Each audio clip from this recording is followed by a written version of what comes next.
1절. 여러분 이제 항상 이거 새로운 책을 성경을 시작을 하실 때는 큐티책 앞에 가시면 누가복음에 대한 개론이 쭉 남아 있어요. 가장 핵심적인 주제는 어떤 건지, 그리고 또 말씀하시려고 하는 부분 어떤 것들인지 나와 있거든요. 그걸 좀 이제 읽어 보시면 누가복음을 묵상해 가는데 도움이 되니까 꼭 앞에 큐티책 가셔서 전체적인 서론을 한번 쭉 읽어 보시고 큐티를 해 가시는 게 도움이 될 듯합니다. 1절 보십시오. 우리 중에 이루어진 사실에 대하여. 우리 중에 이루어진 사실입니다. 그렇죠? 이루어진 과거죠. 이루어진 사실. 그러니까 말씀은 이루어진 사실에 대한 기록이죠. 그렇죠? 누구에 대한 이루어진 사실을 지금 말씀하고 있는 거죠? 예수 그리스도에 대한 거죠. 구약에서 계속 메시아가 오실 것이다. 그래서 구약 성경 39권을 9자로 줄이면 메시아가 오실 것이다 라고 했죠. 그리고 신약 성경 27권을 7자로 줄이면 메시아가 오셨다 라는 거였어요. 그러니 누가복음도요, 말씀대로 오신다는 메시아가 오셨다 라고 하는 거고요. 그리고 그 말씀대로 예수 그리스도가 어떻게 사시고 또 무슨 말씀들을 나누셨고 그리고 어떻게 죄인들을 구원하셨는지, 무엇보다 3일 만에 사망 권세를 깨뜨리고 어떻게 부활하시고 그리고 40일 계셨다가 어떻게 성천하셨는지, 이제 이런 말씀들에 대한 기록, 예수 그리스도에 대한 그런 말씀들에 대한 기록이죠. 중학교 2학년 때 제가 마산으로 이제 큰님 댁으로 전학을 가고 난 뒤에 수업을 마치고 교문을 나서는데 책을 파는 분들을 시골에서는 잘 못 봤던 것 같았는데 책을 파는 분들이 아주 책을 이렇게 쌓아놓고 학생들에게 이제 책 선전을 하시는 거, 영업 활동을 하시는 거죠. 근데 어떻게 영업을 했냐면 학생들이 돈이 없잖아요. 그게 또 전집이었어요. 12권인가. 근데 지금 돈이 없어도 괜찮고 요 종이에다가 이걸 책을 사겠다라고 하는 사인만 하면 된다. 근데 그분들이 얼마나 책을 이렇게 재밌게 설명을 하는지 저도 조그만 종이에다가 겁도 없이 사인을 했어요. 그 책을 사겠다고. 그랬더니 설마 했더니 얼마 지나지 않아서 그 책이 집으로 배달이 된 거예요. 그래가지고 꼼짝없이 그 책을 사게 되어서 가지고 얼마나 큰님에게 혼이 났었는지. 제가 제 돈으로 산 것은 아니지만 제 손으로 그렇게 전집 시리즈 책을 사본 건 처음이었던 것 같아요. 그게 6.25 전쟁에 대한 역사적 기록에 대한 거였어요. 저 역사를 좋아하다 보니 혹했던가 봐요. 그래서 제가 제일 처음 책을 전집으로 시리즈로 사본 책은 6.25 전쟁에 대한 전집 시리즈 책이었었습니다. 근데 그런 것들도 이루어진 사실에 대한 거죠. 근데 이제 완전히 다른 차이가 하나 있습니다. 우리 중에 이루어진 사실은 단지 지금 1절에 말씀하고 있는 이건 역사적인 기록이 아니라 그 역사적인 기록을 뛰어넘어서 이 말씀을 믿는 사람들에게 동일한 역사가 시작되고 또 동일한 역사가 나타난다 라고 하는 거죠. 그래서 이루어진 사실이기도 하지만 이 말씀을 믿고 이 말씀의 주인공인 예수 그리스도를 믿고 따르는 사람들에게는 이게 단절된 역사가 아니라 이 말씀에 기록된 일들이 오늘날에도 동일하게 계속되고 이루어진다라고 하는 의미에 있어서 이루어진 사실이기도 하지만 이루어지고 있는 사실, 누구에겐가는 그렇죠. 그리고 또 누구에겐가는 이루어질 사실들이 될 수 있겠죠. 그래서 이 말씀이 단지 역사에 지나간 시간의 서술이 아니라, 기록이 아니라 이 말씀을 믿는 자들에게는 오늘날도 동일하게 이 예수 그리스도가 나의 구주가 되시고 주님이 되셔서 내 삶을 이루어 가시고 그리고 또 어떤 사람들에게도 이루어 간다라고 하는 의미. 그래서 끝난 사실이 아니고 여전히 진행 중인 사실이다라고 하는 거죠. 그래서 여러분, 사실이란 단어 있잖아요. 1절에 프라그마라고 하는 단어인데요, 하나님께서 행하신 일, 예수께서 행하신 일, 성령께서 행하신 일, 세 가지를 말해요. 이루어진 사실, 하나님께서 행하신 일, 예수 그리스도께서 행하신 일, 그리고 성령께서 행하신 일, 여기 하나를 더 보태면, 그래서 그 성부 하나님, 성자 하나님, 성령 하나님을 믿는 자들에게 일어나는 일, 이게 이 사실 프라그마라고 하는 것입니다. 그래서 오늘날에도 시간과 역사와 관계없이 그 예수 그리스도를 여전히 믿고 순종하는 자들에게 지금도 동일하게 역사하시는 그런 말씀이다라고 하는 것입니다. 그래서 2절을 보시면 처음부터 목격자와 말씀의 일꾼된 자들이 전하여 준 그대로 내력을 저술하려고 붓을 든 사람이 많은지라. 이제 예수에 대한 목격자들, 두 번째 뭐가 나오죠? 말씀의 일꾼된 자들, 그렇죠? 그리고 또 뭐가 나오죠?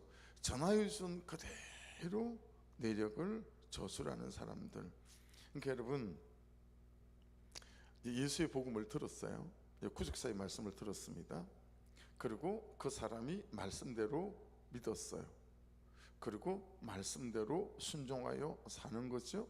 그러면서 이 말씀을 누리는 거예요.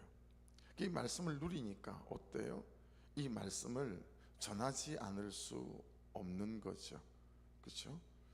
그러니 말씀을 들어본 목격자, 말씀을 믿어본 목격자, 말씀을 살아본 목격자, 그리고 말씀을 누려본 목격자, 지금 이 말씀이 2절에는 나오는 거죠. 그럼 이 말씀의 목격자들, 말씀의 일꾼된 자들의 핵심이 뭘까요? 2절을 보십시오. 전하여 준 그대로입니다. 전하여 준 그대로. 오늘 본문에서는 이 말씀이 가장 키벌스, 핵심 단어가 아닐까. 전하여 준 그대로. 그러니까 전하여 준 그대로 믿는 거예요. 전하여 준 그대로 살아보고, 전하여 준 그대로 누리는 거죠. 그리고 전하여 준 그대로 이 말씀을 전하지 않을 수 없는,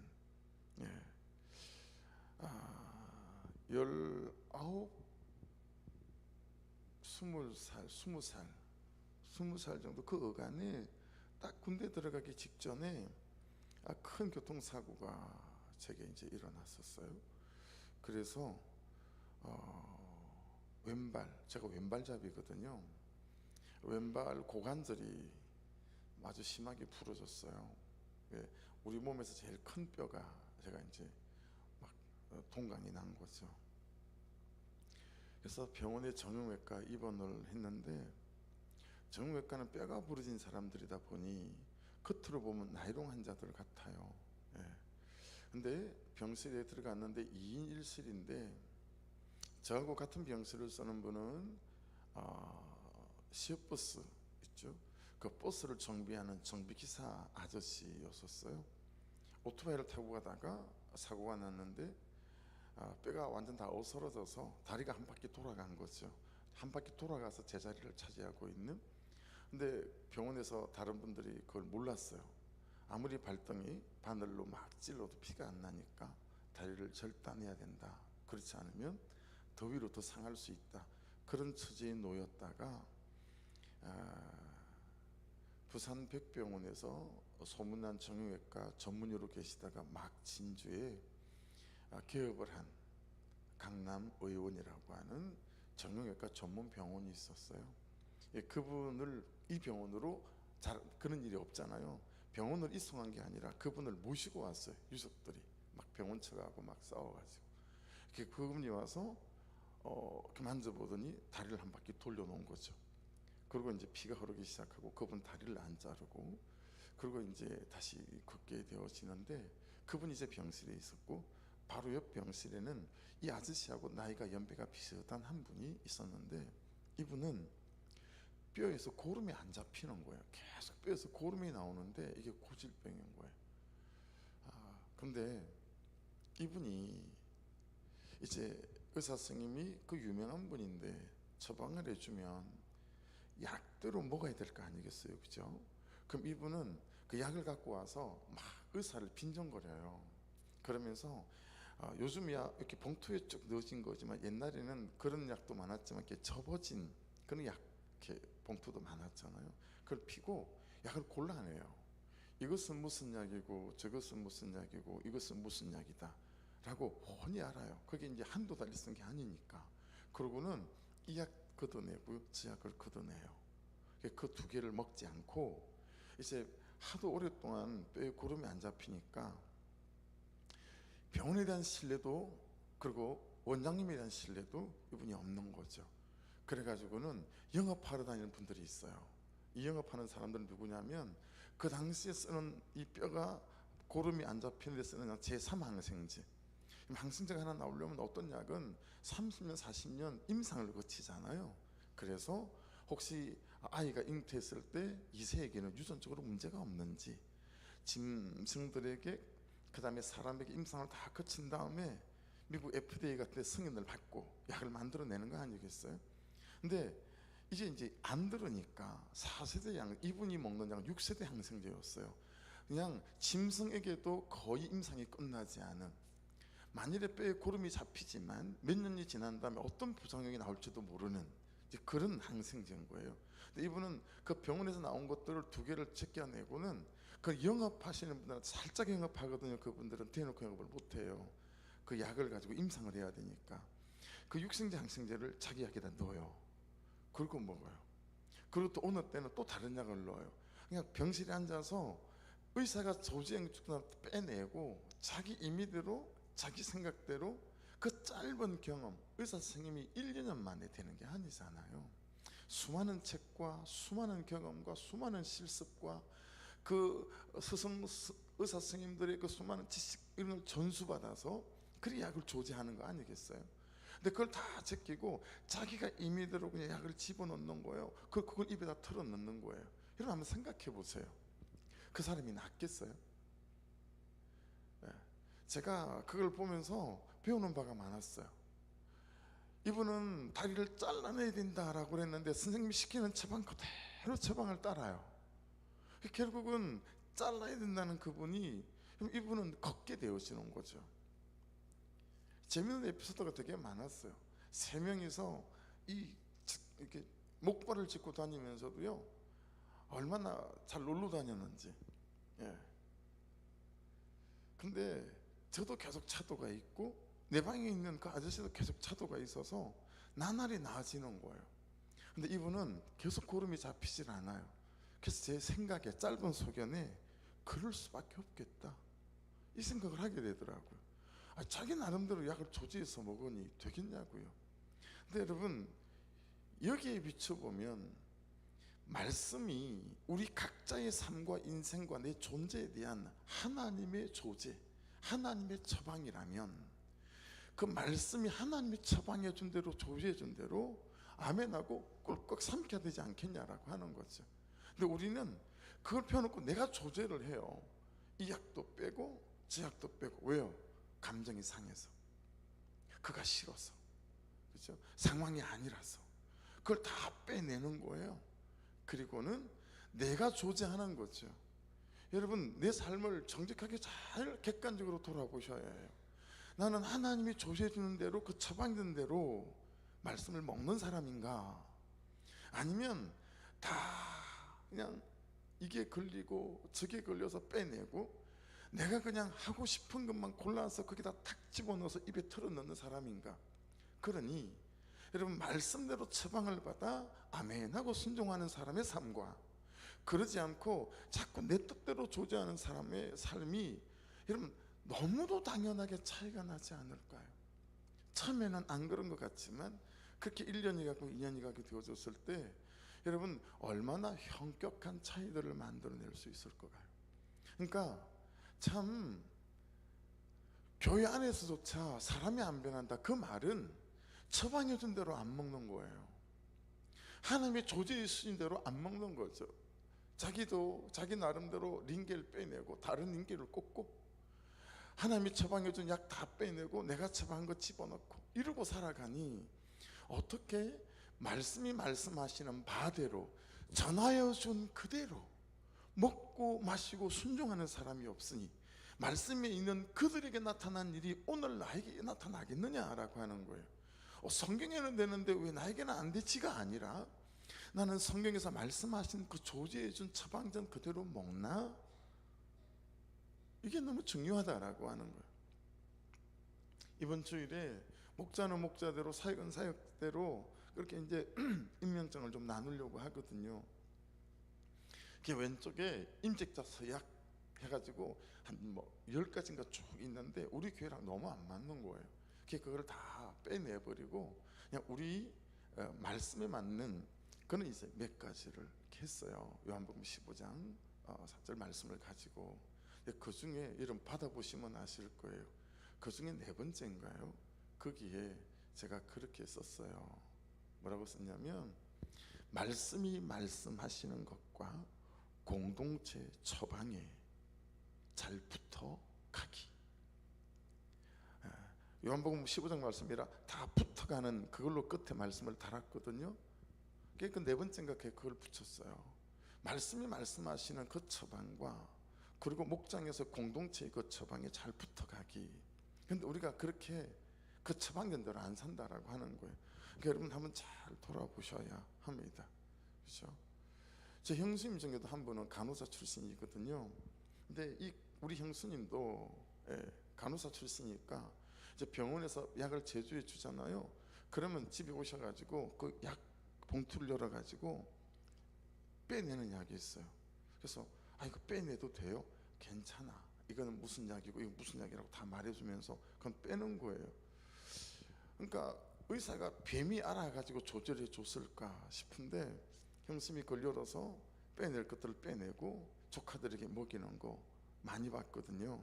그래서 여러분 여기서 누가복음 이 말씀이 말씀하시는 복음을 붙잡고 살아가는 사람보다 어떤 사람이 많죠? 내가 복음, 내가 만든 내 복음을 붙잡고 사는 사람들이 너무 많다. 이 부분 안에서 내가 정말 전하여 준 그대로 조지하지 않고 내 감정에 안 맞다고 형편에 맞지 않다고 다 빼내서 내가 만든 내 복음을 먹고 있는 그런 사람은 아닌지 참 저와 여러분이 또 돌아보게 만드는 말씀이에요.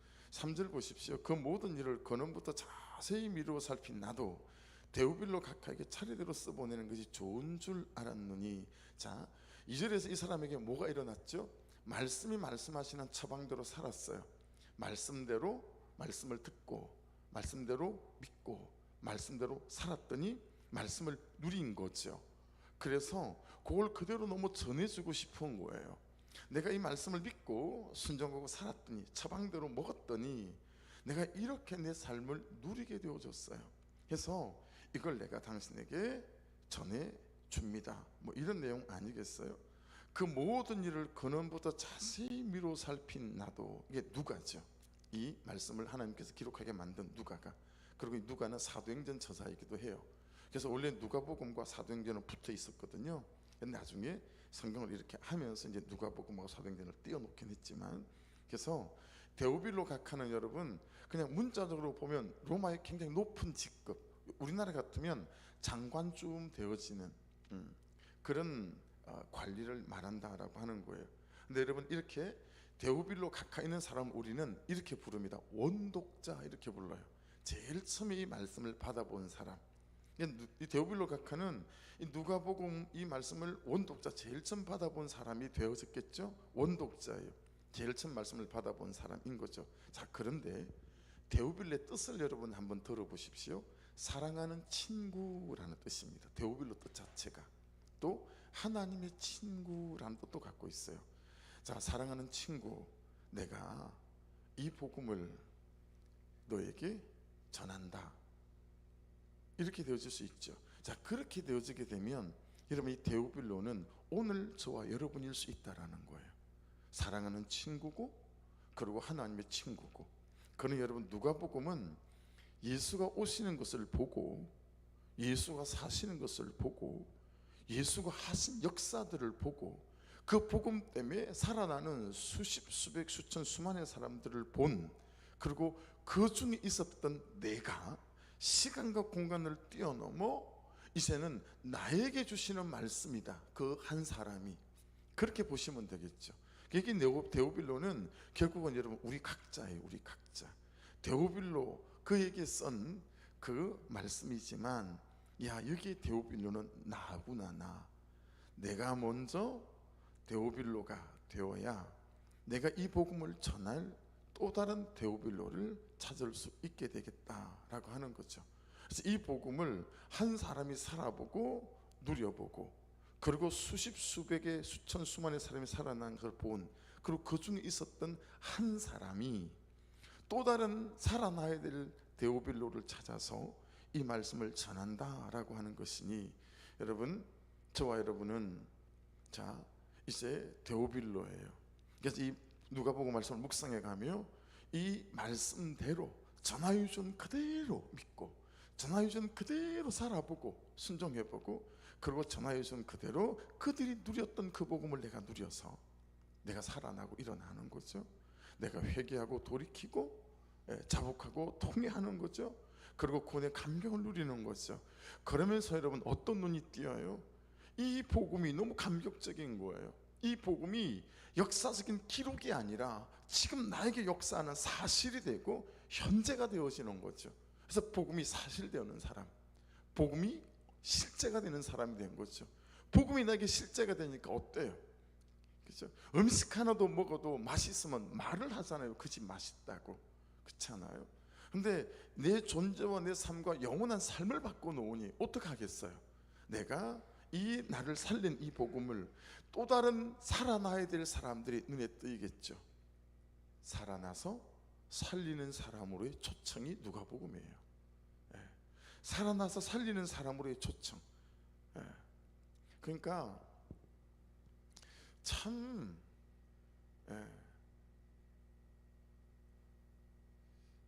제가 꼭 한 20년 정도 더 살면 소천하신 아버님 나이거든요. 그러니까 한 20년 남았다라고 생각하고, 야, 정말 또 값지게 살아야 되겠다, 정말 말씀대로 제대로 한번 살아야 봐야 되겠다, 뭐 이런 생각이 또 드는 거 아니겠어요? 그래서 여러분, 저와 여러분 안에 이 누가복음이라고 하는 것은 나에게 주신 메시지이다.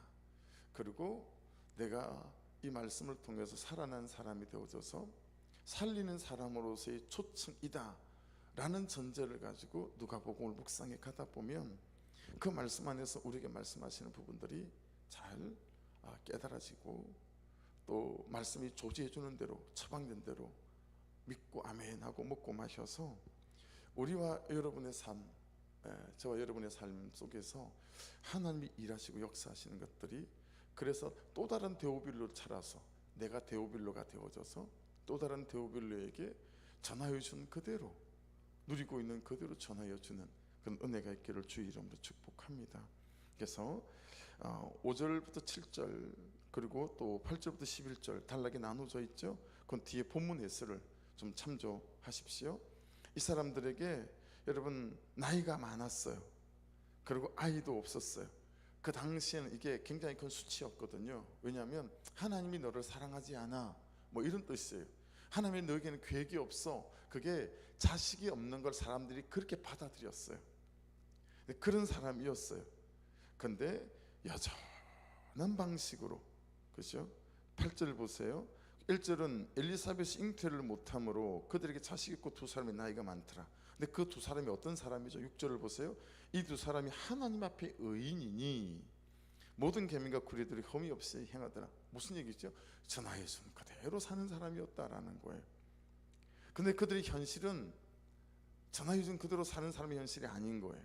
자, 그런데 8절 보세요. 그 바늘의 차례대로 하나님 앞에서 제사장의 직무를 행할세. 9절 제사장의 전례를 따라 제비를 뽑아 주의 성전에 들어가 분향하고, 현실과 상황이 어떻든 관계없이 그냥 여전한 방식으로 어때요? 말씀에 붙어가고 그의 삶의 역할과 자리에 붙어가는 거죠. 그리고 10절에는 보면 분향하는 시간에 밖에서 기도하더니 모든 백성이, 그리고 11절에 주의 사자가 나타납니다. 그리고 향단 높은에 서고.